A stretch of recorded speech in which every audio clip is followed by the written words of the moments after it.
Textile industry ہے یعنی exported جو گارمنٹس اور دوسری چیزیں, تو بہت ساری چیزیں ہم انڈائریکٹلی بینیفٹس لیں گے جب ہمیں ریلیٹیولی بجلی سستی بنانے کی صلاحیت ہماری ہو جائے گی.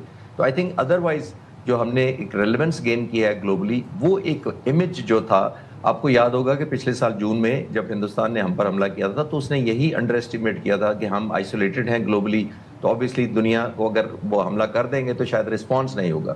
ہمارا رسپانس بھی تھا, پھر اس کے بعد دنیا نے دیکھا کہ ہم اس وقت ہم ہوئے تھے ریجنل ایک پلیئر کے طور پر, کم بیک کیا ہم نے, لیکن اس کے بعد آنے والے وقتوں میں الحمدللہ جس طرح ہم نے کنٹریبیوٹ کیا ہے اس جنگ کو رکوانے میں اور پھر پیس ایگریمنٹ کی طرف جانے میں, تو ہم ایک گلوبل ریلیونس پائی ہے ایز اے اسٹیبلائزنگ پلیئر. تو آنے والے وقتوں میں مجھے لگتا ہے کہ ہم زیادہ ریلیونٹ ہوں گے, بہتر انفلوئنس ہوگا, اینڈ اس کے جو بائی پروڈکٹس ہیں اب پیس اور امن کے اس ایریا میں وہ ضرور پہنچیں گے پاکستان. خالد چشتی صاحب, وائی بائی پروڈکٹ؟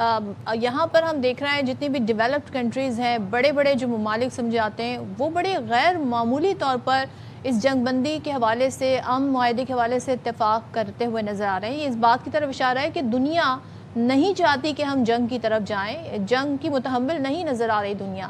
تو کیا خیال ہے کہ ہمیں اب ایک اور فرنٹ پہ اپنی تمام تر صلاحیتیں جو ہیں ان کو منوانا چاہیے, وہ ہے اکنامک فرنٹ.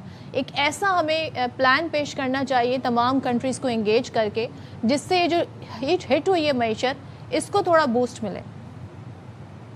جی آپ بالکل ٹھیک کہہ رہی ہیں. یہ بیسیکلی جو ڈاکٹر عائشہ بھی کہہ رہی تھی, یہ تو جنگ بیسیکلی ہوئی تھی between one super power and obviously backed by اسرائیل اور ایران کے درمیان. عام طور پر جو جنگیں ہوتی ہیں جیسے یوکرین رشیا کی ہو رہی ہے, 5 سال سے ہو رہی ہے, دنیا نے اس طرح افیکٹ نہیں محسوس کیے, نہ اس کے جو سائیڈ افیکٹس ہوئے ہیں, نہ انڈائریکٹلی بہت زیادہ کوئی پرائس عام آدمی نے پے کیے گلوبلی.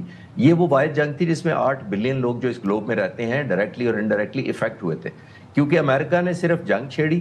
اس کے بعد اسٹریٹ آف ہارموز کو آپ نے دیکھا ہوگا, امریکہ نے تو ملٹرائز کیا, لیکن ایران نے پھر اس کو فائنینشلائز بھی کر دیا. اس نے کہا کہ اس میں سے مجھے پیسے بھی لینے ہیں اور آئندہ کے لیے ایک سیٹ اپ بھی سیٹ کرنا ہے.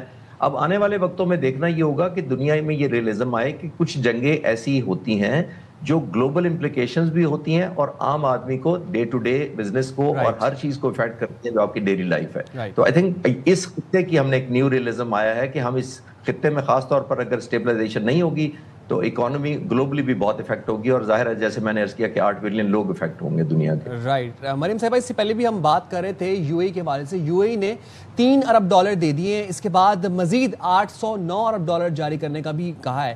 تو آپ کو لگتا ہے اس سے ایران کی معیشت پر فوری طور پر کیا اثرات پڑ سکتے ہیں؟ جی بہت شکریہ. دس از اے ویری امپورٹنٹ پوائنٹ. جس طرح کی ابھی ہم یہ کہتے ہیں کہ جب میں پہلے بات کری تھی, میں نے بتایا کہ ایران نے اس پورے جنگ کے اکنامک کاسٹ بہت زیادہ کر دی اور ایکسپینڈ کر دی, اور ہارزونٹلی بہت سارے ملکوں کو اس جنگ کے دائرہ کار میں ایران نے شامل کیا, تاکہ پوری دنیا کی مارکیٹس کو وہ اسٹریس فیل ہو جو کہ اس جنگ سے اس خطے میں جو ہے وہ کسی بھی طرح سے ایز اے اسٹریٹجی ایران نے امپوز کیا بہت سارے ممالک کے اوپر. میں یہ سمجھتی ہوں جو ایران ہے, ایران نے اپنے ڈائلاگ اور نیگوسیشن کے پروسیس میں اپنا جو اس نے نیگوسیشن پائے ہے, اس کے لیے اس نے بہت اسٹرنجنٹ انداز میں نیگوسیشنز کی ہیں, کیونکہ ایران جو تھا بیسیکلی اس جنگ میں اس کو کافی نقصان ہوا, اور اس سے پہلے بھی ایران کے اوپر جنگیں مسلط کی گئی اور نیگوسیشن کے پروسیس کے دوران کی گئی, اور ایران کے اوپر سینکشنز لی گئے. تو میرا خیال ہے Iran wanted the best out of for it self from this negotiation process, اور وہ ایسے اگریمنٹ کی طرف جانا چاہتے تھے جہاں اس کے اوپر سینکشنز ہٹائے جائیں, اس کی فروزن ایسیٹس جو ان کو ریلیز کیا جائے. تو میرا خیال ہے کہ جو ایران ہے اس کے لیے جو اس کی اکانومی کا ریوائول ہے وہ اس جنگ سے جڑ گیا ہے. ایران نے لوز تو بہت کیا, لیکن میرا خیال ہے کہ ایران اب اس کے بعد گین بھی کرے گا, کیونکہ اس نے اپنے ایسیٹس کے اوپر جو ہے اسٹرانگ قسم کی کنڈیشنز اور پروپوزلس, وہ ان سارے نیگوسیشن کے جو پروپوزلس تھے اور سارا ایک پروسیس تھا, اس میں اس نے ہمیشہ اس کو ایک امپورٹنٹ پوائنٹ بنایا. جہاں تک بات ہے ان کے نیوکلیئر پروگرام,